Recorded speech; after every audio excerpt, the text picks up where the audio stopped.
Bienvenue à Voyage dans l'espace, où que vous soyez dans l'univers, j'espère que vous allez bien. Ici Mathieu Rancourt, géographe et passionné des sciences de la Terre et de l'univers.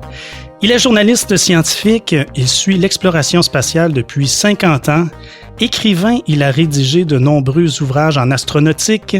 Il commente l'actualité spatiale dans les médias québécois. Je suis en compagnie de mon coéquipier, le voyageur Claude Lafleur. Bonjour. Bonjour Mathieu, bonjour tout le monde. À l'été de 1977, la NASA lance les 2 sondes Voyager à destination des 4 planètes lointaines du système solaire.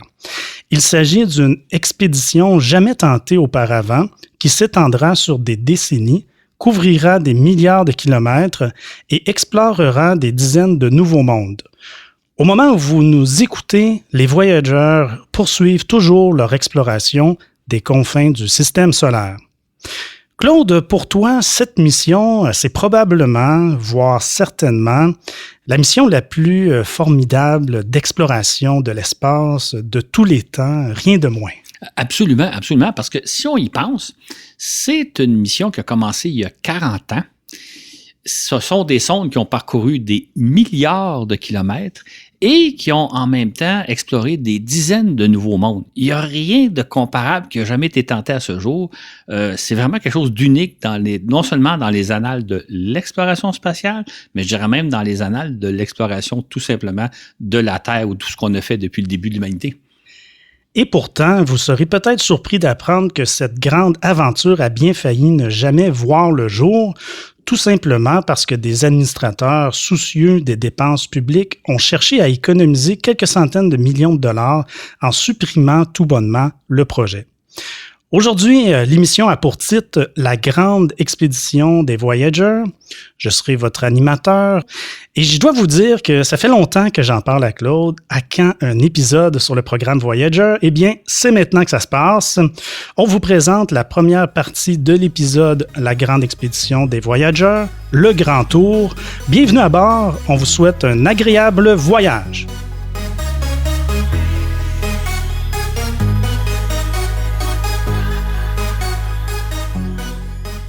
Merci à nos nouveaux patrons, Laurent Oumar, Étienne de l'Étoile, Éric Laliberté. Un merci spécial à Thomas Tronchon pour sa générosité avec son don mensuel, très généreux. Et merci aussi à Jean-Simon Boivin, qui nous a fait un don unique, lui, sur Patreon. C'est simple, pour le faire, on peut simplement s'abonner et se désabonner par la suite. Merci beaucoup à vous tous. Votre soutien est très apprécié. Nous vous dédions cet épisode. L'année 1969 passe à l'histoire comme étant celle où des hommes ont posé le pied sur la Lune. Fort de cet exploit, les Américains ont envisagé se rendre sur Mars dès 1986. Mais ils ont renoncé car ça leur aurait coûté 5 fois plus cher que d'aller sur la Lune. On en parle dans notre tout premier balado Destination Mars. Mais 1969 passe aussi à l'histoire comme étant l'année où on a conçu le projet de visiter toutes les planètes géantes du système solaire. Les spécialistes des missions interplanétaires avaient en effet réalisé qu'au cours des années 80, on assisterait à une coïncidence remarquable. De quel genre de circonstances exceptionnelles s'agit-il au juste, Claude? En fait, ce que les spécialistes avaient remarqué, c'est que depuis longtemps, on rêvait d'aller explorer les planètes qui sont au-delà de l'orbite de Mars, c'est-à-dire Jupiter, Saturne, Uranus, Neptune et Pluton. Sauf que ces planètes-là sont très, très loin. Et ce qu'ils ont découvert, c'est que dans les années 80, toutes ces planètes-là se trouveraient dans la même section du système solaire, à la même région au-delà du Soleil. On pourrait donc visiter ces planètes-là en lançant, par exemple, 1 ou 2 sondes qui visiteraient les planètes les unes après les autres, donc qui iraient à Jupiter, ensuite à Saturne, ensuite à Uranus, à Neptune et à Pluton. Et ça, c'est une circonstance qui se produit à tous les 179 ans. Le fait que toutes les planètes sont à peu près dans la même section du système solaire, c'est quelque chose d'assez rare. Fait que là, on s'est dit, c'est le temps d'en profiter. Il faut absolument profiter de cette occasion exceptionnelle qui ne reviendra pas avant l'an 2160. C'est ce que les Américains ont appelé le Grand Tour. Mm-hmm. C'était donc une occasion en or d'explorer les planètes lointaines du système solaire qu'il ne fallait pas rater. Et on a très tôt soumis l'idée qu'il serait préférable de mener 2 expéditions distinctes donc 2 programmes distincts. Donc, au départ, à quoi ressemblait le projet du grand tour du système solaire? En fait, ce que les spécialistes ont analysé comme il faut les trajectoires, comment on pourrait s'y prendre pour visiter ces planètes-là, ils en sont venus à dire que le meilleur scénario, ce serait de lancer 2 groupes de sondes, 2 duos de sondes. Un premier duo de sondes explorerait d'abord Jupiter et après ça, Uranus et Neptune. Et on lancerait 2 autres sondes qui, elles, iraient explorer Jupiter, Saturne et Pluton. Donc, à ce moment-là, on réaliserait le lancement de 4 sondes entre 1977 et 1979. Et durant les années 80, les 4 sondes nous permettraient d'explorer très rapidement, en quelques années seulement, les 5 planètes extérieures au système solaire. OK. Au début de l'ère spatiale, on s'est empressé de visiter la Lune, Mars et Vénus au moyen de sondes spatiales. Seulement Mercure échappait à la visite de nos sondes étant donné sa proximité d'avec le Soleil. Ensuite, on rêvait d'explorer les planètes géantes beaucoup plus grosses que la Terre. Il s'agit en effet de corps célestes très différents des petites planètes rocheuses. Claude, on était fébrile à l'idée d'aller explorer au-delà de Mars, mais il y avait d'importants obstacles pour s'y rendre quand même. Effectivement. En fait, ce qu'on se disait, c'est que dès le début de l'ère spatiale, on a donc exploré la Lune et Vénus, qui sont des planètes rocheuses, plus ou moins de la taille de la Terre, donc des planètes semblables. Et on savait que les planètes qui sont au-delà de l'orbite de Mars, elles, c'est des planètes géantes qui sont 5 à 6 fois plus grosses que la Terre. Et ce sont des boules de gaz. Donc, on se disait, ce sont des astres très différents des planètes qu'on avait explorées jusqu'à ce moment-là. On savait qu'on a découvert un nouveau genre, qu'on étudierait un nouveau genre de planète. Maintenant, il y avait plusieurs obstacles qui se posaient. D'abord, le premier, c'est que entre Mars et Jupiter, il y a ce qu'on appelle la ceinture d'astéroïdes. Donc, une région où il y a plein de petites planètes et plein de petits astres qui peuvent peut-être poser problème, qui peuvent peut-être faire une barrière. On peut peut-être pas dépasser beaucoup l'orbite de Mars parce que là, on arrive dans une région beaucoup trop dangereuse. L'autre problème que ça posait, c'est que les fameuses planètes au-delà de l'orbite de Mars sont très, très loin. Ils sont, si on pense à Jupiter, Jupiter est 3 fois plus loin qu'aller à Mars. Ça veut dire qu'au lieu de prendre quelques mois pour se rendre comme on le fait pour Mars, ça va prendre plutôt 2 années, 1 année et demie ou 2 ans. Donc, il fallait donc concevoir des sondes qui sont capables d'endurer les rigueurs de l'espace pendant non pas quelques mois, le temps de se rendre à Mars ou à Vénus, mais les rigueurs de l'espace pendant à peu près 2 ans. Et ça, c'est pour se rendre à Jupiter. C'est encore plus loin, Saturne, Uranus, Neptune. Donc, techniquement, il fallait concevoir des sondes beaucoup plus résistantes aux extrêmes de l'espace qu'on l'avait fait jusqu'à maintenant. C'était quoi les obstacles finalement pour s'y rendre? C'est quel genre d'obstacles qu'on devait faire face par rapport à cette distance-là? Ça crée quoi comme obstacle? C'est ça. D'un point de vue technique, si on y va du point de vue technique, il faut donc construire des sondes plus robustes qui vont être capables de supporter les extrêmes de température qu'on retrouve dans l'espace interplanétaire, capables de résister aux radiations, capables de résister aux particules cosmiques en tout genre qu'on risque de rencontrer, dont le vent solaire. La question aussi des communications, rendues à des distances aussi lointaines, ça prend des heures avant de recevoir les informations ou de les transmettre. Ce qui fait qu'on ne peut pas piloter les sondes en direct comme on le ferait si c'était en orbite terrestre. Il faut donc munir les sondes d'ordinateurs capables de faire face à toute éventualité. C'est-à-dire qu'on programme la sonde, on l'envoie et elle doit réagir à un environnement qu'on connaît plus ou moins bien, essayer d'être capable de réagir si jamais se pose un problème imprévu. Donc, ça demandait des capacités informatiques très développées. L'autre problème, c'était le problème de l'énergie.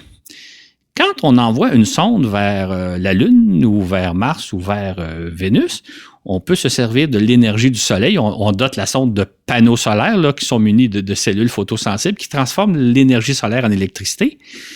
Si on pense à Jupiter, qui est 3 fois plus loin que Mars, elle reçoit 9 fois moins d'énergie. Ce qui fait que théoriquement, on pourrait peut-être munir les sondes de panneaux solaires 9 fois plus grands que dans le cas des sondes martiennes, mais là, ça devient lourd et encombrant. Fait qu'il a fallu mettre au point un nouveau système qui est qu'on appelle un générateur thermonucléaire. C'est une sorte de petite centrale nucléaire qui convertit du plutonium, l'énergie dégagée par le plutonium, en électricité. Donc, il a fallu développer ces technologies-là.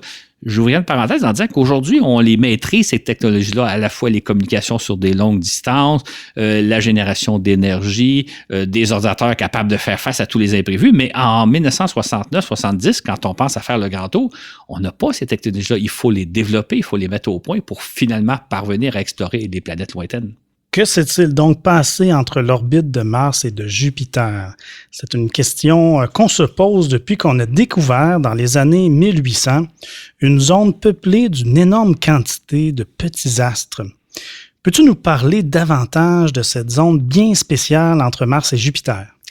En 1969-70, on connaissait l'existence donc de ce qu'on appelle la ceinture d'astéroïdes, là, parce que depuis 1801, on avait commencé à découvrir que entre Mars et Jupiter, il y a une région où il y a des petites planètes, des petits corps célestes qui mesurent souvent quelques dizaines, quelques centaines de kilomètres de diamètre, et ils sont là par milliers. En 1970, on avait découvert environ 3000 petites planètes qui mesurent environ quelques dizaines de kilomètres et plus. Et on soupçonnait qu'il y en avait encore quelque chose comme 50 000 qu'on n'avait pas encore répertorié, qui mesurent au moins 1 kilomètre. Et on se disait, en plus, il y en a sûrement des beaucoup plus petites, là, de moins d'1 kilomètre, de quelques dizaines de mètres de diamètre ou quelques centaines de mètres.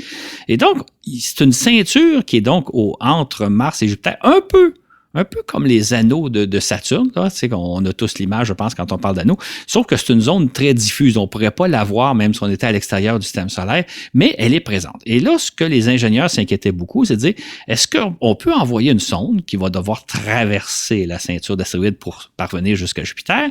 Est-ce que c'est une zone beaucoup trop dangereuse, c'est-à-dire qu'il y a plein de micrométéorites qui peuvent la frapper et avoir évidemment un impact catastrophique? Parce qu'à la vitesse où ces astéroïdes-là circulent autour du Soleil, à la vitesse à laquelle la sonde va traverser la ceinture d'astéroïdes, s'il y avait un impact, même avec un grain de sable, avec un astéroïde qui mesurait quelques grammes, ça pourrait être catastrophique. Donc, les ingénieurs s'inquiétaient de savoir, est-ce que c'est possible de traverser la ceinture d'astéroïdes ou bien non, c'est beaucoup trop dangereux, on va perdre une sonde sur 2 ou une sonde sur 3. C'était donc une question qu'on se posait à l'époque où on rêvait d'aller explorer Jupiter et les autres planètes un peu plus loin. Mais j'imagine que ça pouvait devenir une opportunité d'étudier la ceinture d'astéroïdes que l'on connaissait assez peu à l'époque, n'est-ce pas? Absolument. En fait, il y a l'intérêt technologique de savoir est-ce qu'on est capable de traverser la ceinture d'astéroïdes en faisant que notre sonde demeure indemne. Mais il y avait aussi l'aspect scientifique, c'est-à-dire que on se demandait effectivement comment se fait-il qu'entre Mars et Jupiter, il y a comme une zone remplie de petits astres. Quelle est l'origine de ces astres-là? Est-ce que c'est la matière qui aurait pu former une grosse planète, mais qui ne s'est pas formée possiblement à cause de l'influence du champ gravitationnel de Jupiter? Ou au contraire, est-ce qu'il y a déjà eu un astre, une petite planète, qui a comme explosé, qui a comme été brisé en 1000 morceaux? Donc, dans un cas, on se disait, si c'est la matière qui aurait pu servir à faire une planète, c'est donc la matière à partir de laquelle nos planètes se sont formées. C'est la matière primordiale du système solaire. Ça serait très intéressant de l'étudier scientifiquement. Inversement, si c'est plutôt qu'il y a déjà eu une petite planète qui a explosé, qu'est-ce qui s'est passé? Quand a-t-elle été explosée? De quelle façon? Qu'est-ce qui fait qu'elle s'est désagrégée comme là? Donc, d'une façon ou d'une autre, d'un point de vue scientifique, c'était très intéressant d'aller étudier la ceinture d'astéroïdes et en même temps de savoir est-ce qu'on peut la traverser pour se rendre jusqu'à Jupiter. Fait à l'époque où on songe au grand tour, c'est d'un point de vue autant scientifique que technique que la ceinture d'astéroïdes nous intéresse beaucoup.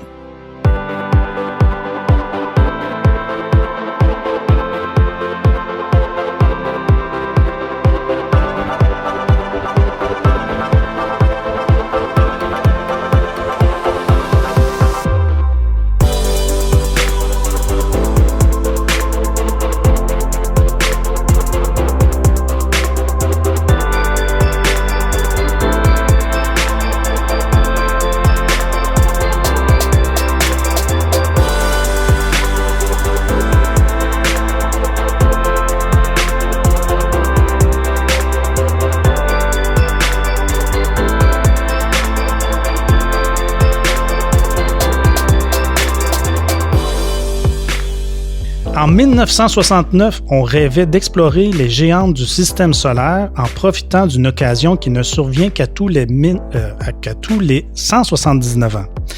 Mais il fallait d'abord résoudre nombre de problèmes techniques. Voilà pourquoi nous allons vous parler du programme Pioneer, qui a été un programme précurseur à Voyager. Claude, peux-tu nous parler des 2 sondes de la NASA qui vont mettre à l'épreuve l'ensemble des technologies nécessaires pour accomplir le grand tour? Oui, absolument. Pour se situer dans notre histoire, imaginez qu'on est en 1969, on rêve d'aller faire le grand tour, donc d'aller explorer les 5 planètes qui sont au-delà de l'orbite de Mars. Mais on sait que techniquement, on a encore beaucoup de choses à apprendre et de toute façon, ces sondes-là vont être lancées vers 1977-79. Donc, on a encore du temps. Fait que la NASA décide de dire on va lancer 2 sondes pionnières qu'ils ont baptisées Pioneer, il ne fallait pas chercher trop loin. Donc, c'était essentiellement des sondes technologiques qui vont aller explorer les planètes, on va le voir dans quelques minutes, mais le but premier, c'est pas tant d'acquérir de l'information scientifique que de développer, de mettre au point ou mettre à l'épreuve les technologies. Donc, premièrement, est-ce que les sondes peuvent traverser en demeurant intacte la ceinture d'astéroïdes? On va le voir en lançant 2 pour voir ce qui va arriver. Est-ce qu'on est capable de maintenir les communications à longue distance? Parce que Jupiter et les autres planètes, c'est beaucoup plus loin que où on est allé jusqu'à maintenant, là, beaucoup plus loin que Mars et Vénus. Est-ce qu'en même temps, les générateurs thermonucléaires qu'on a développés en laboratoire, est-ce qu'ils fonctionnent bien? Est-ce qu'ils sont capables de fonctionner à longue distance et surtout pour une longue période de temps? Est-ce que les sondes elles-mêmes vont être capables de survivre aux conditions extrêmes qui règnent dans l'espace, les extrêmes de température, les radiations, possiblement les micrométéorites, etc. Et finalement, est-ce que ces sondes-là peuvent fonctionner durant plusieurs années, ce qu'on n'avait pas encore fait à l'époque. Donc, les 2 Pioneer plutôt, vont être lancés au début des années 70 afin de vérifier qu'on a les capacités nécessaires pour éventuellement envoyer les fameuses sondes Voyageurs faire le grand tour dont on rêve à ce moment-là. Pourrais-tu nous décrire les 2 sondes Pioneer 10 et Pioneer 11, donc leur forme, leur grandeur, qu'est-ce qu'elles transportent comme instrument? Soit dit en passant, c'est une bonne question parce que moi, pendant très longtemps, j'avais aucune idée de la taille de ces sondes-là. À quoi ça ressemble? À quoi ça ressemble? J'avais vu des photos, des dessins, mais quelle est la grosseur? Grosso modo, je pourrais vous dire, on va vous donner des chiffres, que ça a à peu près la grosseur d'une automobile, d'une petite automobile. Techniquement, ça rentre à peu près dans une pièce chez vous. Dans le cas d'une Pioneer, il faut la voir comme étant, la sonde en tant que telle, elle a la forme d'un beigne, la forme d'un pneu, qui mesure 1,35 m de diamètre puis 35 cm d'épaisseur. Donc, c'est une sonde qui a vraiment la forme d'un pneu, sur laquelle on a juxtaposé une antenne parabolique blanche, une grande coupole qui mesurait 2,75 m, et en dessous, il y avait quelques instruments techniques. En tout et pour tout, la sonde mesurait 3 mètres de haut. Donc, si vous habitez dans une maison relativement où les plafonds sont pas trop bas, ça pourrait même rentrer chez vous. Et en même temps, c'est un engin qui pèse à peu près 259 kilos. Donc, c'est pas très gros, c'est pas très pesant. Et c'est ce genre d'engin-là qu'on va envoyer, donc très compact, qu'on va envoyer vers les planètes tout simplement. L'une des particularités de ces sondes est que tout au long de leur voyage à travers le système solaire, elles tourneront sur elles-mêmes à la manière d'une roue de bicyclette, à raison de 5 tours minute. Claude, pourquoi on les fait tourner comme ça? J'espère que les gens vont se procurer le fascicule qu'on va émettre à la suite de cette émission-là. Vous allez voir des photos des allures de la sonde. Donc, imaginez visuellement un pneu surmonté d'une antenne parabolique qui tourne sur elle-même comme une roue de bicyclette. Et la raison pour laquelle on la fait tourner, c'est pour la stabiliser.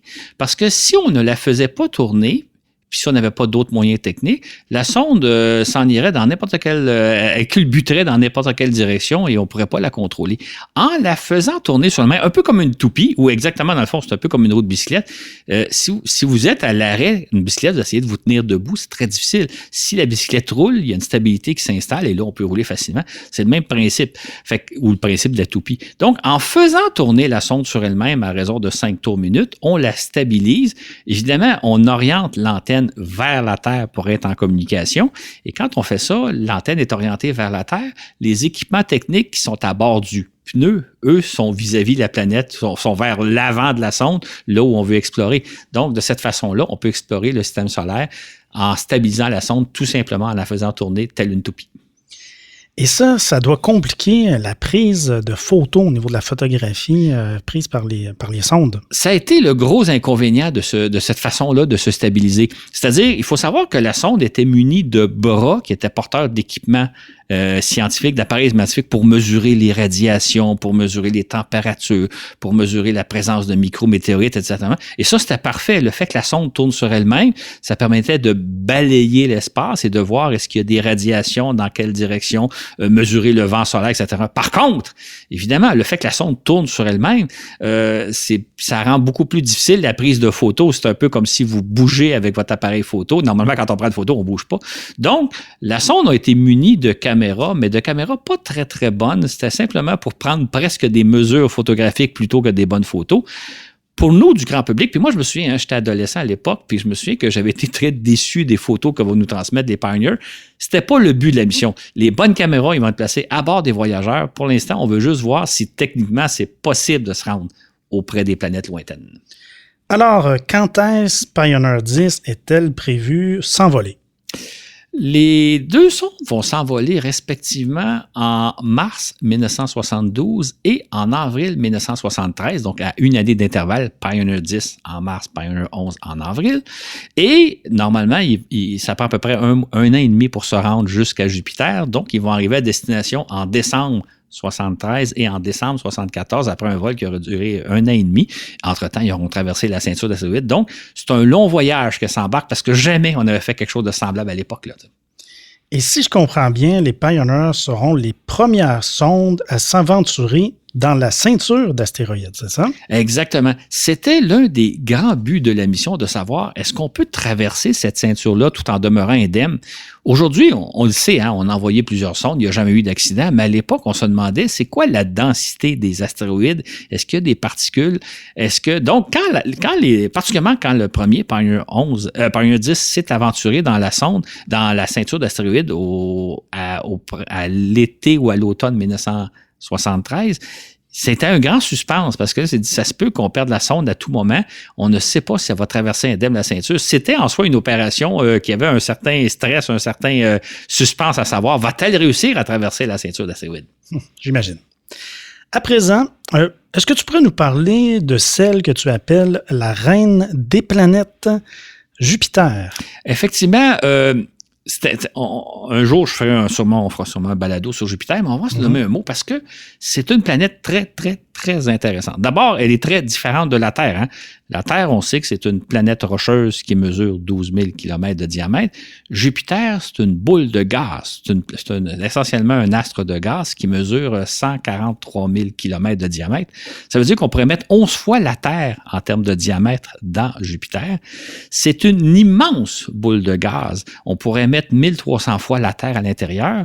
Et si on était un extraterrestre qui observait le système solaire de loin, ça serait probablement celle qui verrait en premier. En fait, un extraterrestre verrait d'abord notre Soleil, évidemment, il repérait notre Soleil. Et là, en cherchant autour du Soleil, c'est probablement Jupiter qui verrait. L'autre aspect intéressant de Jupiter, c'est sa composition. Elle est formée d'hydrogène et d'hélium. Elle a la même composition que le Soleil. C'est presque une étoile. En fait, l'intérêt de cette planète-là, c'est que l'étudier, c'est un peu comme étudier le Soleil sans avoir les radiations et toute la chaleur que dégage notre Soleil. C'est une quasi-étoile, ou une étoile arrêtée, c'est selon, mais ça nous permet d'avoir étudier Jupiter, surtout les premières fois, c'est un peu étudier le Soleil. L'autre aspect très intéressant, d'un point de vue très terrestre, d'un but très égoïste, c'est que Jupiter exerce un champ de gravité beaucoup plus important que la Terre. En fait, 320 fois plus important que la Terre. Et comme il est en périphérie du système solaire, on pense que dans bon nombre de cas, Jupiter a intercepté des comètes ou des astéroïdes qui viendraient de l'extérieur de la périphérie du système solaire. Et donc, normalement, s'il n'y avait pas Jupiter, il y a probablement un bon nombre de ces astéroïdes-là ou comètes qui se seraient abattus sur la Terre, qui auraient pu causer des extinctions massives. Hein. Je pense que tout le monde a entendu parler des dinosaures qui ont été victimes d'une extinction massive il y a 66 millions d'années. Si ça n'avait pas été de la présence de Jupiter, qui a probablement intercepté beaucoup de comètes et d'astéroïdes, probablement qu'on aurait eu encore beaucoup, beaucoup plus d'extinctions sur Terre. Peut-être même que la vie n'aurait jamais pu se développer sur Terre, ou en tout cas, se serait développée différemment.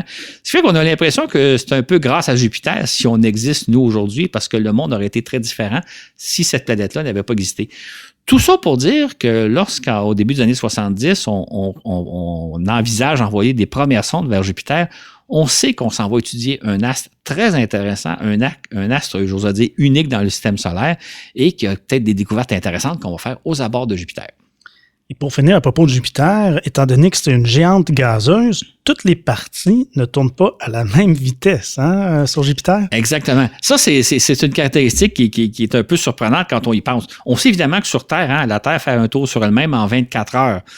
Dans le cas de Jupiter, la planète tourne dans son ensemble en 9h55. Sauf que, entre autres, l'équateur tourne un peu plus vite. En fait, il prend 5 minutes de moins à faire un tour sur elle-même. Fait qu'imaginez si sur Terre, on avait un monde où l'équateur tourne à une vitesse différente du reste de la planète. Ça changerait la géographie constamment. Et ça, c'est une caractéristique des astres qui sont gazeux. On observe le même phénomène sur le Soleil. Toute la boule de gaz ne tourne pas à la même vitesse sur elle-même. Fait qu'encore là, on se demandait qu'est-ce qu'on va observer dans l'atmosphère de Jupiter, compte tenu que tout ne tourne pas à la même vitesse, contrairement à ce qu'il y a sur Terre. OK. Maintenant, en quoi Jupiter est-elle importante pour les voyages dans le système solaire? Ça, c'est une autre. Là, c'est l'aspect plus technique, l'intérêt de Jupiter. C'est que ce que les chercheurs avaient observé, ce que les spécialistes de la navigation interplanétaire avaient observé, c'est que on pourrait se servir de Jupiter pour se propulser vers les autres planètes. Je m'explique un peu. Si vous voulez vous rendre, mettons, à Saturne, vous devez donc traverser et franchir une distance qui est à peu près d'1,5 milliard de kilomètres. Ça va prendre beaucoup de temps. Par contre, on peut se servir de la gravité de Jupiter pour s'accélérer. L'idée, c'est la suivante. Vous envoyez une sonde de la Terre vers Jupiter, vous passez près de Jupiter. Ce faisant, vous allez acquérir de la vitesse parce que vous allez être attiré par Jupiter. En fait, quand vous vous approchez de Jupiter, c'est comme si vous tombiez sur Jupiter. Mais l'idée, c'est pas de tomber sur la planète, mais de passer juste à côté, de sorte que vous allez acquérir de la vitesse, ce qui va vous permettre de vous rendre à Saturne beaucoup plus rapidement. C'est ce qu'on appelle l'assistance gravitationnelle. L'assistance gravitationnelle. Merci Mathieu, je cherche mes mots des fois. C'est facile, je l'ai sous les yeux. Fait que c'est ce qu'on appelle l'assistance gravitationnelle d'une planète. Et dans le cas de Jupiter, c'est particulièrement intéressant parce que c'est une grosse planète, fait qu'elle va vous donner un gros air d'aller. Ensuite, vous pouvez faire la même chose avec Saturne. Vous vous approchez de Saturne et là, vous allez bénéficier de l'assistance gravitationnelle de Saturne pour vous rendre à Uranus. Et ensuite, vous passez près d'Uranus, vous allez profiter de l'assistance gravitationnelle d'Uranus pour vous rendre à Neptune, et ainsi de suite. Et c'est exactement ça le principe du grand tour.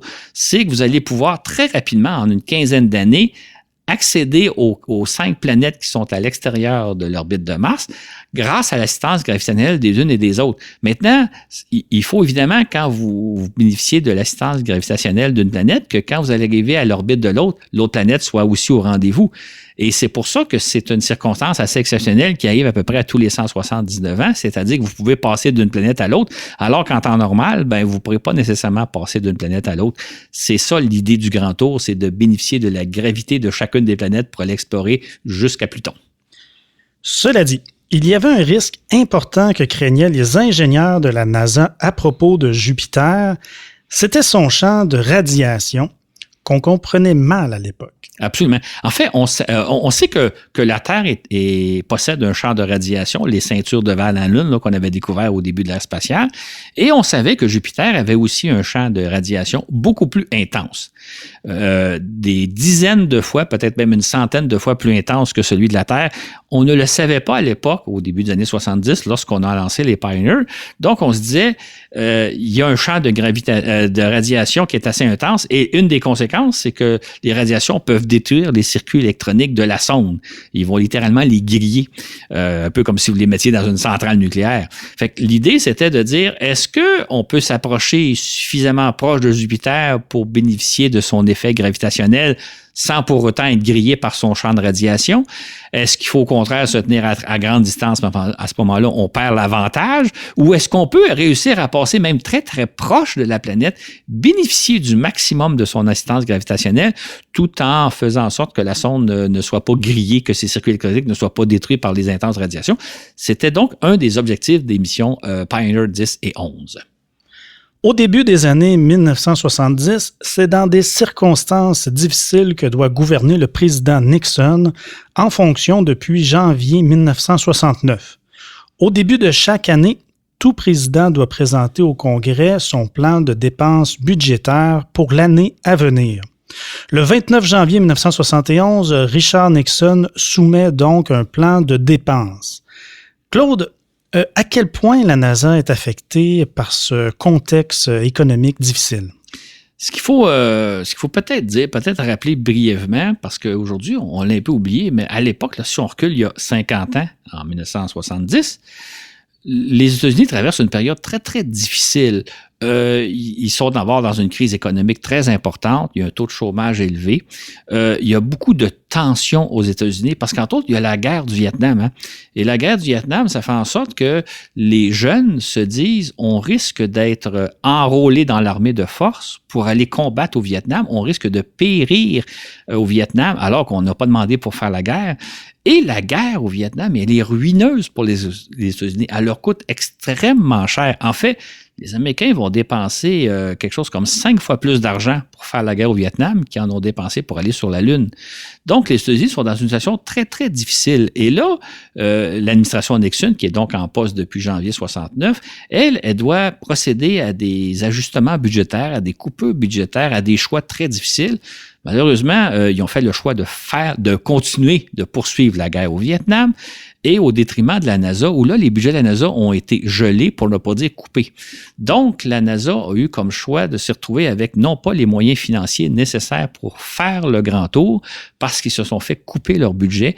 L'administration Nixon, en fait même le Congrès, parce que les deux étaient de pair, ont dit, écoutez, dans le fond, là, on n'a pas les moyens de réaliser le grand tour, ça coûte trop cher. Et quand je dis ça coûte trop cher, ça coûtait environ, le projet lui-même de grand tour tel qu'on l'envisageait au départ, coûterait à peu près $1 milliard, alors que au même moment, les Américains dépensaient souvent $1 milliard juste pour fabriquer de nouveaux missiles, pour s'équiper en armement militaire. Ils dépensaient des milliards et des milliards et des milliards, et ils ont considéré qu'ils n'avaient pas les moyens de réaliser le grand tour, même si le grand tour, c'est quelque chose c'est une occasion unique qui se produit à tous les 179 ans. Si vous manquez votre coup, la prochaine fois, on est en 2160. Là. Alors, qu'est-il arrivé avec le grand tour qui était prévu, là? Je dirais qu'aussi incroyable que ça puisse paraître, c'est que devant donc les contraintes budgétaires dans lesquelles se trouvait le gouvernement américain, on a tout simplement annulé le grand tour. La NASA a été forcée, a été contrainte de dire nous n'avons pas les moyens de réaliser le grand tour. On doit donc abandonner le projet et peut-être penser à un autre genre de projet, mais le grand tour lui-même, une occasion en or qui arrive à tous les 179 ans, n'aura pas lieu.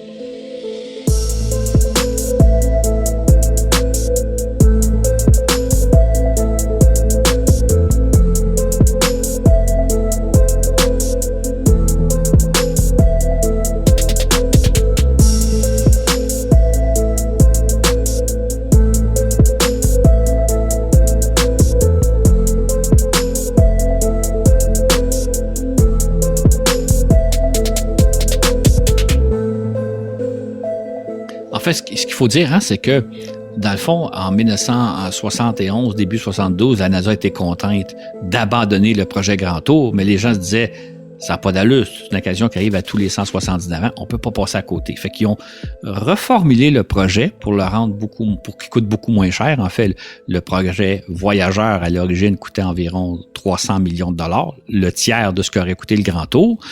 Ce serait un projet où, au lieu de lancer 4 sondes qui auraient exploré les 5 planètes à l'extérieur, on lancerait 2 sondes qui n'exploraient que 2 planètes, Jupiter et Saturne. Les autres planètes, on les oublie. C'était le projet initial.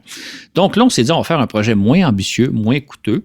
Le fait de ne viser que Jupiter et Saturne, ça faisait que la mission durait moins longtemps, donc c'est techniquement moins exigeant pour les sondes, qui fait que les gens disent, OK, on va faire un projet donc moins ambitieux, qu'on pourrait appeler le mini Grand Tour.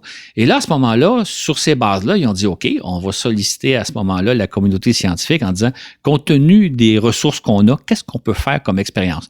Donc, ce qui est intéressant quand la NASA fait ce genre de projet-là, c'est de demander à toute la communauté scientifique, pas juste les gens de la NASA. Les gens de la NASA peuvent y participer, mais les universités, des chercheurs dans des laboratoires d'entreprises, n'importe qui a une expertise et qui a quelque chose de pertinent à proposer, peut proposer le projet. On lance donc un appel d'offres et c'est les meilleures expériences, compte tenu des ressources techniques dont on dispose, qui sont sélectionnées. Et c'est de cette façon-là qu'on a sélectionné les 11 expériences qui seront réalisées par les 2 sondes voyageurs au cours des prochaines années. Et on pourrait aussi se dire, important de souligner que on est à l'été 1972 lorsque le projet s'amorce et on sait qu'on doit lancer les sondes à l'été 1977. On a donc exactement 4 ans pour le réaliser et pas plus. Parce que vous ne pouvez pas lancer en 1978, 79, 80, il va être trop tard. Vous avez un échéancier que vous devez respecter à tout prix. Et quand on regarde aujourd'hui combien de temps ça nous prend à réaliser un certain nombre de projets, réaliser un projet comme ça qui n'avait jamais été tenté en 4 ans, c'était en soi une tâche extraordinairement difficile, un défi technologique et scientifique très important et auquel on n'avait pas le choix. L'échéancier, c'était l'été 1977, ni plus ni moins. Le millier d'hommes et de femmes qui participent au projet ne dispose que de 4 années pour faire passer les voyageurs de la planche à dessin jusqu'à leur lancement de Cap Canaveral à l'été de 1977. Claude, peut-on dire qu'ils ont du pain? En fait, on peut dire qu'ils ont du pain sur la planche. C'est une véritable course à l'espace, un sprint. Absolument. Ça a été un défi de tous les instants et les gens ont vraiment travaillé probablement des 60-80 heures par semaine. Donc, il y avait 1 millier de personnes qui, pendant 4 ans, y ont consacré entièrement leur vie, souvent d'ailleurs un peu au détriment de leur famille. Hein. Il faut dire que souvent, dans la communauté aérospatiale, le taux de divorce est très, très élevé hein, parce que les gens, s'ils embarquent dans le projet, ils n'ont pas le choix et vous travaillez le soir, les fins de semaine, les jours de congé parce que vous avez des échéanciers. Puis évidemment, on prévoit au départ un échéancier très serré, mais il y a toujours des imprévus, il y a toujours des problèmes, il y a toujours des problèmes qui arrivent et vous ne pouvez jamais prolonger le délai, vous ne pouvez jamais vous dire, on va prolonger, on va prendre 6 mois de retard, c'est pas grave. Fait que les gens ont vraiment le millier de personnes qui sont des ingénieurs, des gestionnaires, des scientifiques, des techniciens répartis un peu partout à travers les États-Unis, ont vraiment donné tout ce qu'ils pouvaient pendant 4 ans pour parvenir à destination, à savoir Cap Canaveral à l'été de 1977.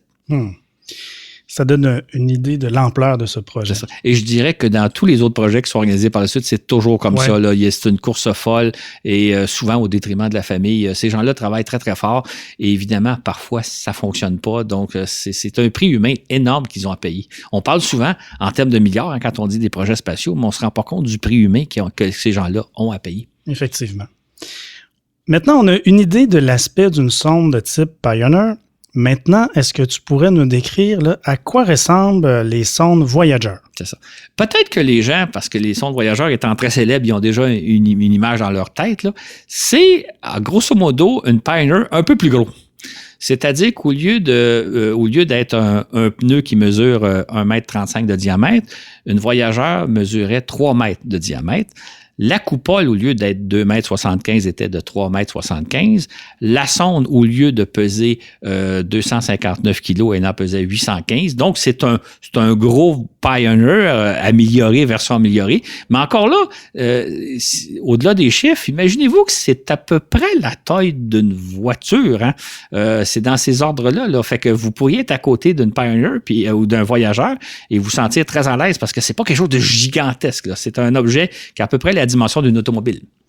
Les missions de Voyager 1 et de Voyager 2 se complètent mutuellement, c'est-à-dire qu'une portion de leur observation se recouperont tandis que chacune explorera des facettes qui échapperont à l'autre. Claude, je te propose de revenir au programme Pioneer alors que s'amorce le programme Voyager. leurs prédécesseurs sont prêtes enfin à s'envoler de Cap Canaveral. Qu'est-ce qui a finalement été décidé, à savoir dans quelle mesure Pioneer 10 va s'approcher de Jupiter? Exactement. C'est-à-dire que, donc, pendant que le millier de personnes travaillent sur les sondes voyageurs, le rendez-vous étant l'été 1977, les Pioneer ont été préparés, ont été développés et elles sont prêtes à son lancement, particulièrement la première qui devait s'envoler au mois de mars 1972.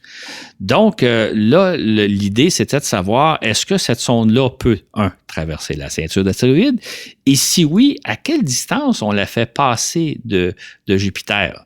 Évidemment, on veut passer le plus proche possible pour, entre autres, bénéficier de l'effet gravitationnel de la planète, mais il faut tenir compte de l'intensité du champ de gravitation qu'on ne connaît pas.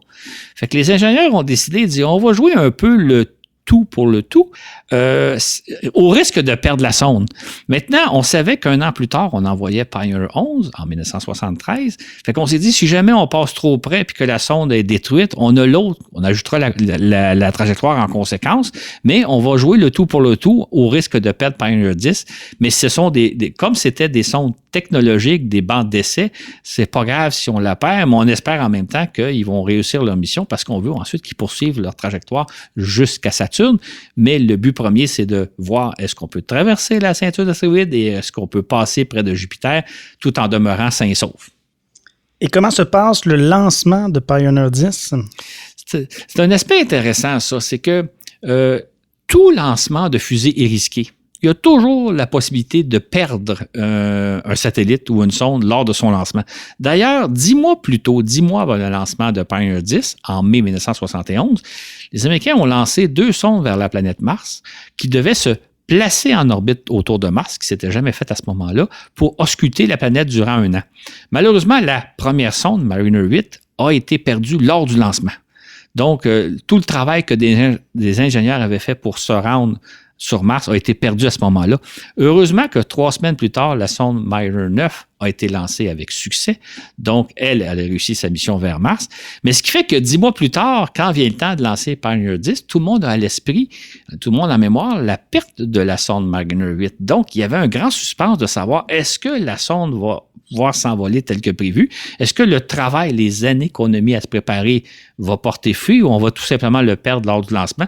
Et je raconte ça pour un peu souligner que c'était vrai à l'époque, mais c'est vrai aujourd'hui encore. Quand vous entreprenez une mission spatiale, la phase la plus critique, la plus dangereuse, c'est toujours le lancement parce que de temps en temps, il arrive des accidents de lancement. Heureusement, dans le cas de Pioneer 10 et éventuellement Pioneer 11, les 2 lancements ont réussi avec brio, ce qui a été au grand soulagement de tout le monde parce qu'au moins les sondes pouvaient s'envoler. Après ça, on verra ce qui arrivera, mais au moins elles ont quitté la Terre sans problème. Et au niveau de la vitesse, donc en lisant ton fascicule, on peut lire que Pioneer 10 a franchi l'orbite de la Lune très rapidement.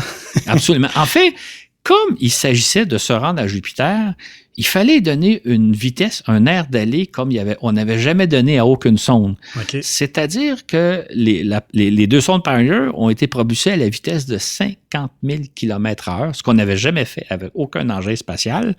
Mais juste pour donner une idée, 50 000 km/h, qui est une vitesse absolument faramineuse, c'est 0,005 années-lumière. Okay? C'est une fraction d'une année-lumière. Parce qu'on parle des fois de voyage en années-lumière, puis c'est très, très petit. C'est une vitesse très lente. Pourtant, c'est la vitesse la plus rapide à laquelle on avait conféré à un engin spatial. Et c'est cette vitesse-là qui nous permet de nous rendre à Jupiter en à peu près 1 an et demi. Comment se passe la dangereuse traversée de la ceinture d'astéroïdes? Environ 4 mois après le lancement de Pioneer 10, Pioneer 10 a dépassé l'orbite de Mars et s'est aventuré là où aucune sonde ne s'était aventurée auparavant. On pourrait faire jouer la musique de Star Trek. Donc, la sonde s'aventure dans la ceinture d'astéroïdes. On sait qu'il y a des milliers d'objets de petits astres de toutes dimensions. Il y en a probablement des centaines de milliers, peut-être des millions, peut-être des milliards. On ne le sait pas. Fait que là, la sonde traverse et on se demande si elle ne sera pas percutée à tout moment par débris qui pourrait avoir la taille d'un boulon, qui pourrait avoir la taille d'un grain de sable, ou même un objet, un caillou, une pomme de terre ou quelque chose de plus gros. Évidemment, plus les objets sont gros, moins il y en a, plus ils sont petits, plus il y en a. Donc, il y a plus de chances d'être frappé par un grain de sable que par un astre de 100 km de diamètre, mais on ne le sait pas. Et donc, la sonde va prendre 6 mois pour traverser la ceinture d'astéroïdes. Et ce qu'elle va découvrir, c'est que il y a moins de débris qu'on pensait. Il y a moins de petits astres. Particulièrement, les petites particules sont beaucoup moins nombreuses qu'avant. C'est une région assez propre malgré tout, même s'il y a des milliers de corps célestes, il n'y en a pas des millions, puis il n'y en a pas des milliards. Donc, la traversée s'est faite sans problème et la sonde a été percutée par des tout petits grains microscopiques, ce qui était pas bête, qui posait pas de problème, mais elle n'a pas été percutée par aucun débris digne d'intérêt qui aurait pu l'endommager. Donc, la sonde a traversé sans problème. Et ça a été un très, très grand soulagement parce qu'on s'est dit, la voie est libre, on va pouvoir éventuellement réaliser le grand tour, puisque la ceinture d'astéroïdes n'est pas si dense qu'on l'avait cru ou qu'on l'avait craint à une certaine époque. Et oui, la voie est libre, justement. La sonde Pioneer 10 arrive enfin auprès de la géante Jupiter, qu'on vous a parlé. Décris-nous comment ça se passe et ce que ça l'implique, là. Ce qui arrive, c'est que la sonde, donc évidemment, on vise la planète Jupiter. La sonde s'y approche et en s'y approchant, elle tombe vers Jupiter. Donc, sa vitesse augmente. Maintenant, on s'est arrangé pour pas qu'elle percute de plein fouet la planète, mais plutôt qu'elle passe juste à côté. Et là, évidemment, plus la sonde s'approche, plus on mesure le champ de radiation, plus on réalise qu'il est même plus important que ce qu'on pensait. Maintenant, comme c'était une sonde technologique dont on pouvait risquer la vie, on s'est dit, on continue pareil, on change pas la trajectoire. Fait que la sonde est passée près de la planète en prenant le maximum de mesures possibles. Ces instruments à bord ont mesuré justement l'intensité des radiations, la présence de particules. Est-ce qu'il n'y aurait pas non plus des microsatellites autour de la planète? Qu'est-ce qu'il y a autour de Jupiter? Et on s'approche de Jupiter. Et la sonde va aussi prendre des photos. Des photos de pas très bonne qualité, mais qui sont quand même meilleures que les photos qu'on avait à l'aide de nos télescopes, ce qui nous a donné un premier aperçu de ce que c'est l'environnement de Jupiter. Et donc, la sonde va passer juste à côté de la planète, va passer à l'intérieur de la ceinture de radiation. Elle va mesurer que les radiations sont même un peu plus intenses qu'on l'avait prévu, mais les circuits électroniques de la sonde ont résisté, ce qui fait qu'on savait d'ores et déjà qu'on pouvait profiter de l'assistance gravitationnelle de la planète sans trop de problèmes. Et donc, elle est passée à toute vitesse. Elle a réussi parfaitement sa mission. Et encore là, ça a été un extrême soulagement. Et là, il ne s'agissait pas de passer autour de la planète juste pour le plaisir de la chose, il s'agissait de prendre la destination pour se rendre, continuer au-delà du système solaire. Et c'est à ce moment-là, soit dit en passant, le fait de tomber vers Jupiter a plus que doublé la vitesse de la sonde. On est parti avec une vitesse de l'ordre de 50 000 km/h. En arrivant aux abords de Jupiter, on allait à la vitesse de 120 000 km/h. Ça veut dire qu'on a plus que doublé notre vitesse sans dépenser une seule goutte d'énergie, ce qui était de force superbe. Et ça l'a permis à la sonde, ça a fait en sorte que Pioneer 10 est devenue la première sonde qui éventuellement va quitter le système solaire. Tout compte fait, Pioneer 10 accomplit sa mission avec éclat, bien au-delà de toute espérance. Pourrais-tu nous parler maintenant du départ de Pioneer 11? Un an plus tard, donc en avril 1974, 73, on lance la sonde Pioneer 11 qui donc suit les traces de Pioneer 10. Et là, à ce moment-là, on a une double mission. On sait qu'on peut traverser sans trop de problèmes les ceintures d'astéroïdes. On sait qu'on peut s'approcher de Jupiter sans trop de problèmes. Et là, l'idée, ça va être d'aller vers Saturne. Mais il y a un problème à ce moment-là, on n'est pas encore en phase de grand tour. Les planètes ne sont pas alignées correctement. Ce qui fait que ce qu'on va faire, c'est que la sonde va aborder la planète en passant sous la planète Jupiter, va monter le long de l'équateur pour finalement atteindre le pôle nord de la planète. La sonde va littéralement faire un demi-tour.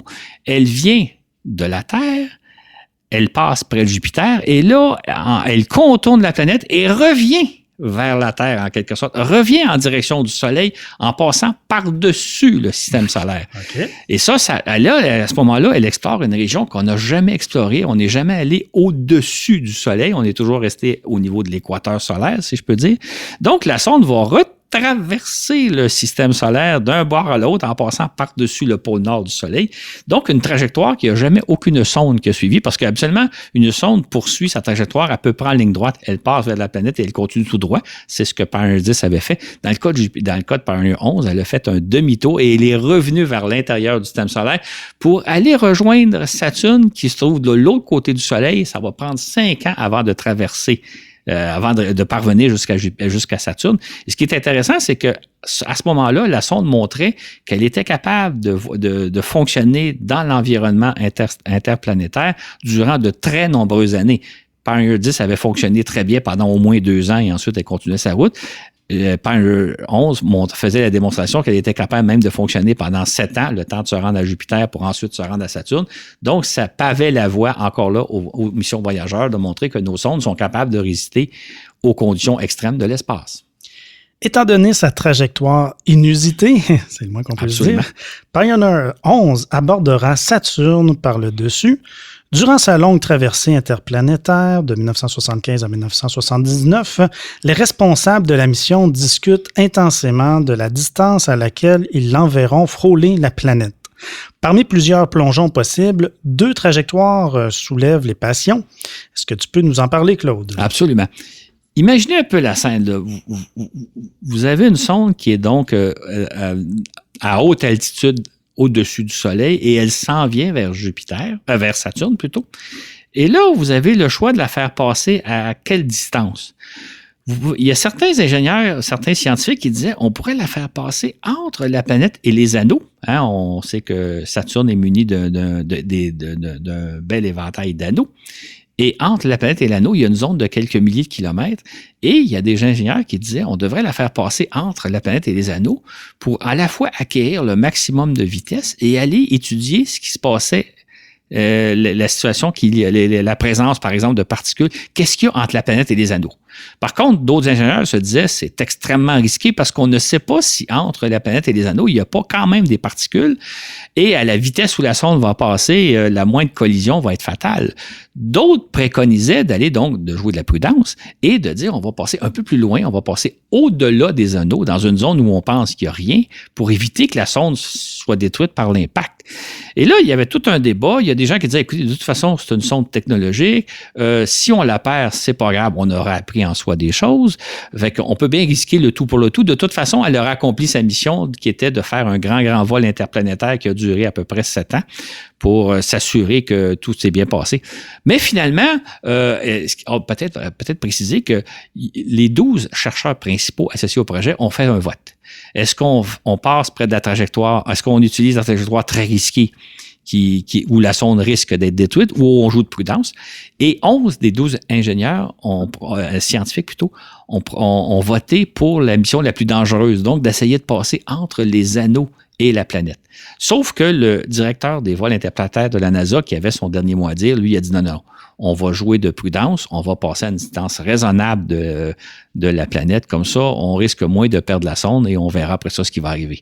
Fait que ça a été finalement la trajectoire moins risquée qu'on a utilisée, c'est-à-dire celle où la sonde va passer à une distance assez loin de Saturne pour éviter d'être percutée par des particules de l'anneau.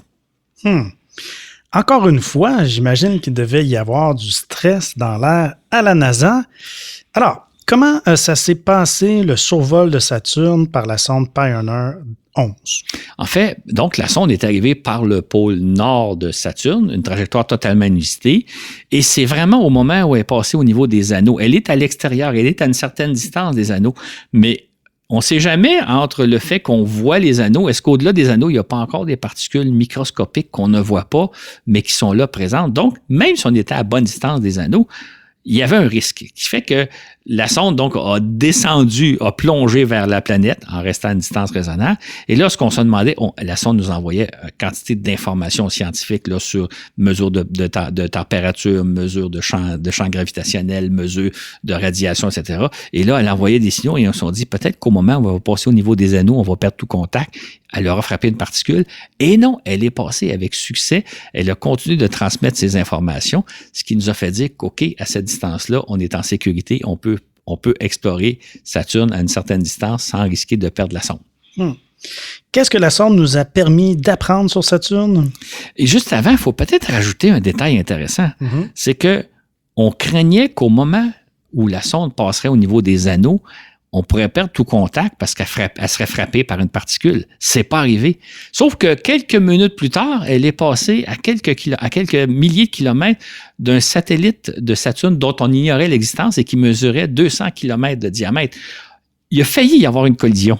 Parce qu'en termes cosmiques, là, quelques milliers de kilomètres, c'est très, très, très, très proche. Là, t'sais.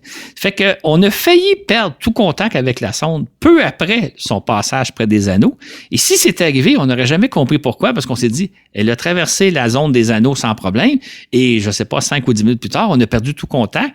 Parce qu'on a découvert qu'il existait un satellite de Saturne qu'on n'avait pas repéré, qui mesure 200 km de diamètre, et il a presque failli avoir une collision. Ce qui fait que si c'était arrivé, les ingénieurs n'auraient jamais compris qu'est-ce qui s'est passé, qu'est-ce qui fait que la sonde on a perdu tout contact avec la sonde, parce qu'il y a eu une collision totalement inattendue.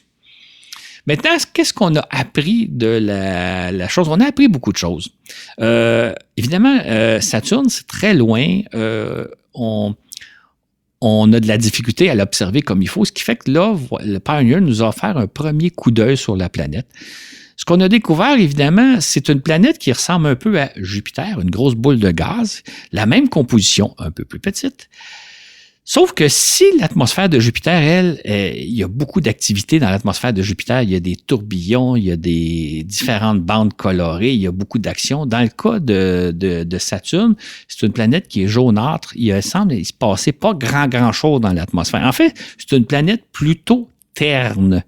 Heureusement qu'il y a les anneaux, qui sont évidemment une merveille, qu'on n'a pas beaucoup étudié dans le cas de la mission Pioneer, parce qu'on est passé trop rapidement, mais on savait que les anneaux, ce serait une merveille à étudier éventuellement. C'était d'ailleurs un des objectifs de la mission Voyager. On s'est aussi intéressé à Titan, parce qu'on savait qu'autour de Saturne, il y a un satellite qui s'appelle Titan, qui est plus gros que la planète Mercure. Et c'est un satellite qui est muni d'une atmosphère, une atmosphère de méthane. En fait, ce qu'on a l'impression, c'est que sur Titan règnent les conditions qui devaient régner sur la Terre au début, quand la planète s'est formée et un peu avant que la vie apparaisse. Titan, c'est peut-être l'exemple de ce qu'était la Terre à ses tout débuts, où les conditions sont pas tout à fait propices à la vie, mais tout y est, toute la matière première y est. Fait qu'on se demande, on sait que c'est un monde très étrange, très particulier, parce qu'entre autres, il y a une atmosphère, c'est un monde de méthane, il y a des lacs de méthane, il y a toutes sortes de composés chimiques qui sont propices à la vie. D'ailleurs, peut-être qu'il y a une forme de vie qui s'est développée sur Titan, mais on ne le sait pas encore. Ce qui fait que là, dans le cas de Pioneer, c'était notre premier coup d'œil à Titan qui nous a montré que c'était effectivement un astre entouré d'une atmosphère opaque, donc on ne voit pas la surface. Et on s'est dit, ça, c'est l'objectif de la mission Voyageur. On va aller, entre autres, après avoir exploré Jupiter, on va aller explorer Saturne et, entre autres, Titan pour voir un peu qu'est-ce qu'on peut apprendre à propos de Titan. C'était un des objets très intéressants à étudier. Non seulement Pioneer 10 et 11 ont accompli avec brio leur mission, et bien au-delà de tout ce qu'on pouvait espérer d'elles, mais le fait qu'elles n'aient rencontré aucun obstacle redoutable ouvre grande la voie aux sondes Voyager 1 et 2. Un peu partout à travers les États-Unis, le millier de personnes qui a travaillé d'arrache-pied pendant 4 années remportent leur pari à l'été de 1977, lorsque 2 fusées expédient sans problème les 2 Voyager vers le grand tour du système solaire. Nous y sommes. Claude, comment se passe le décollage des 2 sondes jumelles? Encore là, on a eu affaire à une course contre la montre, pour être fin prêt, comme je le disais tantôt, pour l'été 77. Tout a été prêt. Encore là, l'étape du lancement, c'est toujours risqué. Moi, je me souviens, j'ai suivi les lancements de la télévision à ce moment-là. On espère que d'abord, les sondes doivent s'envoler au moment prévu parce que s'ils attendent trop, la fenêtre de lancement va être terminée, va être fermée, qui fait que, et évidemment, il y a toujours la possibilité d'un accident de lancement. Mais non, les 2 sondes ont été lancées telles que prévues. En fait, ce qui est un peu amusant, c'est que c'est pas Voyageur 1 qu'on a lancé en premier, mais c'est Voyageur 2. Elle est partie le 20 août 1977. Et la sonde Voyageur 1 va partir 2 semaines plus tard. Maintenant, la sonde Voyageur 1 était placée sur une trajectoire un peu plus directe, ce qui fait qu'en cours de route, elle va dépasser Voyageur 2 et va accomplir sa mission avant Voyageur 2, ce qui fait qu'on a lancé les sondes dans le désordre, mais sachant très bien que Voyageur 1 serait la première à réaliser toutes les autres opérations, et c'est pour ça qu'on les a lancées à l'inverse de ce qu'on aurait pu s'attendre en temps normal. OK, détail intéressant ici. Le 5 avril 1978, la NASA fait face à une crise majeure lorsque le récepteur radio de Voyager 2 cesse de fonctionner. Puis, il découvre avec stupeur que le second récepteur, celui de réserve, est défaillant. Il va sans dire que sans eux, tout contact avec la sonde serait perdu. Claude, la mission Voyager 2 est en péril à ce moment-là. Absolument. En fait, là, ce qu'il faut raconter, et on ne soupçonne pas ça, nous, là, mais une sonde spatiale, c'est un robot. Hein? C'est un robot mais pas tout à fait comme nous montre la science-fiction avec 2 bras, 2 jambes et tout le kit, mais c'est véritablement des robots. Et ce sont des robots qui ont leur propre caractère, leur propre personnalité. C'est-à-dire que les 2 sondes qui sont censées être identiques parfaitement ne le sont pas. Chacune a un petit peu sa façon de fonctionner, chacune a ses sensibilités, ses forces, ses faiblesses, et les ingénieurs doivent apprendre à composer avec chacune des sondes. Donc, ils ont leur caractère, leur personnalité. Et dans le cas des 2 voyageurs, ce que les ingénieurs ont constaté, c'est que Voyageur 2 était beaucoup plus capricieuse, beaucoup plus sensible que Voyageur 1. En fait, cette sensibilité-là, d'un point de vue technique, elle s'explique, c'est que les sondes sont munies de systèmes qui donc mesurent leur environnement et qui, dans certaines situations, vont réagir. Par exemple, se placer en mode de sauvetage automatique, changer leur orientation si jamais il y a certains problèmes. Donc, les sondes sont munies de capacités pour réagir à l'imprévu. Sauf que, de la façon dont elles sont programmées, elles sont parfois un peu trop sensibles. Elles réagissent trop à certaines circonstances qui ne sont pas dangereuses. Donc, les ingénieurs doivent les désensibiliser un peu. Et par contre, il ne faut pas non plus trop les désensibiliser parce qu'il faut que la sonde puisse réagir en cas de véritable problème. Ce qui fait que chacune des sondes a son caractère, sa personnalité. Dans le cas de Voyageur 2, donc Voyageur 2 a donné beaucoup de fil à retordre aux ingénieurs. Il y a eu toutes sortes de problèmes dès le départ. En fait, les ingénieurs ont été vraiment tenus en haleine. Il y a toujours quelque chose qui ne fonctionne pas. Il y a toujours quelque chose. Jusqu'à ce que, 8 mois après son lancement, donc en avril 1978, arrive un incident majeur. C'est-à-dire que soudainement, les ingénieurs perdent le contrôle, perdent le contact avec la sonde. Le récepteur radio de la sonde ne fonctionne pas. Heureusement, il y en a un de réserve. Il y a un 2e récepteur. Et là, ils le mettent donc ce 2 récepteurs-là rentrent en fonction. Et là, ils se rendent compte que lui aussi fonctionne mal. En fait, lui fonctionne, disons, à moitié, alors que le premier a complètement cessé de fonctionner. Or, évidemment, on comprend que si la sonde perd ses 2 récepteurs radio, ça veut dire qu'on perd tout contact avec la sonde, la mission est terminée. Là, on a un débris dans l'espace qui est plus capable de rien faire. Donc, les ingénieurs sont vraiment au bout de leur chaise en se disant, on a perdu le premier récepteur, on a des problèmes avec le 2e, est-ce qu'on peut trouver moyen d'arranger les choses? Et finalement, en faisant preuve de beaucoup d'astuces, ils réussissent à effectivement reformater le récepteur numéro 2 pour finalement le rendre fonctionnel. Sauf que là, on est au début de la mission, ça fait 8 mois que Voyageur est parti, et là, on sait qu'on a désormais plus qu'un seul récepteur, parce qu'il n'y en a pas un 3e, il y en avait 2, le principal et le réserve. On a perdu le récepteur de principal, maintenant, on y a juste le réserve, et on sait que la mission, que Voyageur 2 a une très, très longue mission, a des années de mission devant elle, on n'a plus qu'un seul récepteur, et comme le premier est tombé en panne, ben, ça se peut que le 2e tombe en panne éventuellement. J'ouvre ici une parenthèse. jamais à l'époque, on se serait attendu que 40 ans plus tard, c'est-à-dire que de nos jours, ce récepteur-là fonctionne encore. On est encore en contact avec Voyageur 2. Ça veut dire que si le premier récepteur a lâché après quelques mois de vol, le deuxième, le seul et unique qui reste à bord, lui fonctionne encore 40 ans plus tard, ce qui est extraordinaire et c'est ce à quoi on ne se serait pas attendu à l'époque.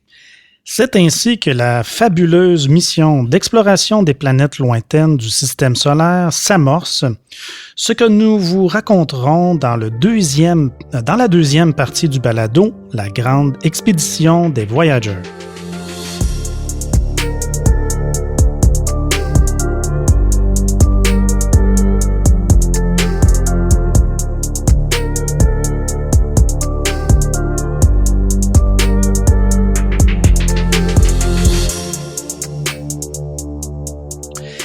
Claude, pour conclure cet épisode, tu désires souligner que ce rare alignement planétaire, je le rappelle, donc toutes les planètes se retrouvent du même côté du Soleil, bien, il n'en fallait pas plus pour qu'une foule de prophètes de malheur annonce rien de moins que la fin du monde. Absolument. En fait, on l'a oublié aujourd'hui, mais en 1974, il y a deux auteurs britanniques qui apparemment avaient une formation astronomique, on leur disait, qui ont sorti un livre qu'ils ont appelé « L'effet Jupiter ».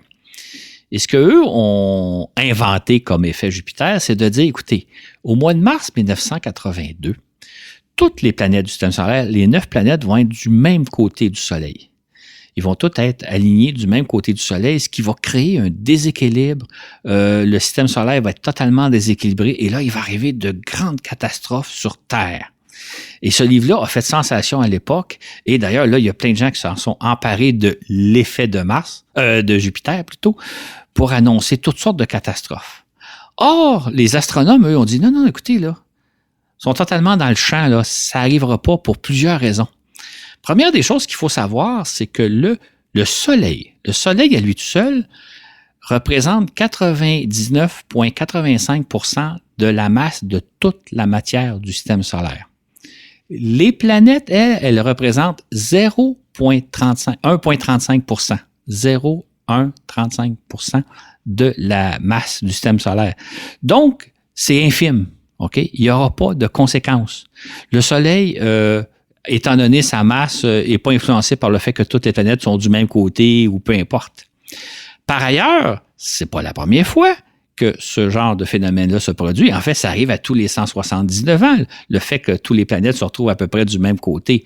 Donc, c'est arrivé par le passé, il n'y a eu aucune conséquence, il n'y a pas de raison qu'il y ait des effets.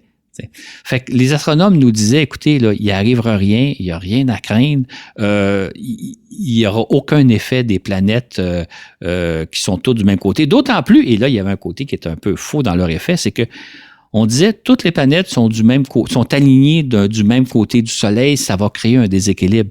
Ce n'était pas vrai. C'est-à-dire que toutes les planètes se trouvaient dans une certaine région du système solaire. Si on imagine le système solaire comme une tarte, imaginez le corps de la tarte, une pointe qui représente un corps, c'est dans cette section-là que se trouvait l'ensemble des 9 planètes. Mais ils n'étaient pas toutes alignés une à côté de l'autre à la queue leu-leu, ils étaient répartis d'un certain côté, mais ils n'exerçaient pas un effet sur le Soleil comme s'ils étaient tous exactement alignés les unes à côté des autres. Ce qui fait que évidemment, je vous parle de mars 1982. La fin du monde n'est pas arrivée, là.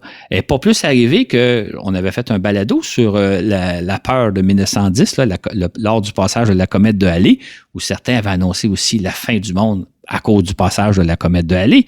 C'est pas arrivé. On va se souvenir de l'an 2000. Hein. Beaucoup de gens avaient annoncé la fin du monde pour l'an 2000. Et c'est pas arrivé. Et même, rappelez-vous, plus récemment, là, en 2012, la fin du calendrier Maya qui devrait survenir au milieu du mois vers la fin de décembre 2012. Il y en a qui avaient annoncé encore là la fin du monde. La fin du monde n'est pas arrivée. En fait, la fin du monde, là, ça fait des milliers de fois qu'on l'annonce depuis 200 ans. C'est jamais arrivé. Sauf qu'on dirait qu'à chaque fois, les gens oublient. Les gens oublient qu'on a cru à la fin du monde en mars 1982, comme on y a cru en 1910, comme on y a cru en 2012. Ça arrivera pas, la fin du monde. Mais probablement qu'éventuellement, quelqu'un va sortir un autre effet astronomique quelconque, un débalancement de je sais pas trop quoi. L'histoire est toujours un peu à recommencer. La fin du monde, ça n'arrivera pas. Entre-temps, les 2 sondes Pioneer ont poursuivi leur course à travers le système solaire. Après le survol de Saturne par Pioneer 11, elles n'ont croisé aucune autre planète, s'étant envolées trop tôt de la Terre pour profiter des circonstances exceptionnelles du Grand Tour. Mais les Pioneer ont néanmoins continué d'ouvrir la voie aux Voyager. Claude, que va-t-il arriver avec Pioneer 10? Suite à son passage auprès de Jupiter, Pioneer 10 a continué sa course à peu près en ligne droite et en direction de la planète, de l'étoile Aldébaran, auquel elle devrait passer dans à peu près 2 millions d'années. Entre-temps, la sonde nous a transmis des informations jusqu'en 2002. Fait que la sonde est partie en 1972, a transmis des informations pendant une trentaine d'années, montrant à quel point c'était une sonde de très bonne qualité. Donc, la sonde actuellement se dirige dans une certaine direction vers l'étoile Aldébaran. Et évidemment, aujourd'hui, on n'a plus de contact depuis près d'une vingtaine d'années maintenant, mais on sait qu'elle existe. Qu'en est-il pour Pioneer 11 maintenant? Quant à Pioneer 11, elle, on l'a dit un peu plus tôt, elle a fait comme demi-chemin. Après avoir passé à Jupiter, elle est allée dans la direction opposée pour passer près de Saturne. Et ensuite, elle a continué sa course. La sonde nous a transmis des informations jusqu'en 1995, donc une durée de vie un petit peu plus courte que Pioneer 10. Mais elle se dirige actuellement vers la constellation du Sagittaire, c'est-à-dire que c'est en direction du centre de notre galaxie. Maintenant, la distance est tellement grande que jamais elle va arriver au centre de la galaxie, d'autant plus que maintenant, on n'a plus d'informations. Mais on a vraiment, il s'agit des 2 premières sondes à s'éloigner du système solaire, à quitter le système solaire en direction opposée une à l'autre. D'ailleurs, dans le fascicule qu'on va publier la semaine prochaine, il y a une belle carte à la fin où on voit la trajectoire des sondes, on voit la direction qu'ils ont prise, c'est vraiment la direction opposée l'une par rapport à l'autre. Et bien sûr, pendant ce temps, les Voyager ont réalisé leur fabuleuse mission d'exploration, comme nous le relaterons dans le prochain balado. Merci Claude pour cette belle émission qui, je pense, en aura fait rêver plusieurs. Je l'espère et attendez de voir la suite parce que dans la prochaine émission, on va découvrir des dizaines de nouveaux mondes. C'est ce qui met fin à cet épisode. Je vous rappelle que nous sommes à présent un balado mensuel. On publie à présent nos épisodes le premier dimanche de chaque mois. Je vous rappelle également qu'on a une page Facebook. Je vous invite à aimer notre page. Et on a une page Patreon, patreon.com/voyage dans l'espace. Un grand merci à tous nos patrons qui nous ont encouragés. C'est très apprécié. Donc, pour 5$ US par mois, vous avez droit à des exclusivités, mais surtout, vous nous encouragez dans notre travail. D'ailleurs, parmi les exclusivités, il y aura le fascicule de l'émission qu'on vient de vous faire. Fascicule qui contient des images et vraiment le contenu va encore plus loin que qu'est-ce qu'on vient de vous dire. Donc, c'est vraiment complémentaire et c'est vraiment un texte qui se lit très bien pour l'avoir lu personnellement. Sur ce, où que vous soyez dans l'univers, je vous dis à la prochaine pour un autre voyage dans l'espace.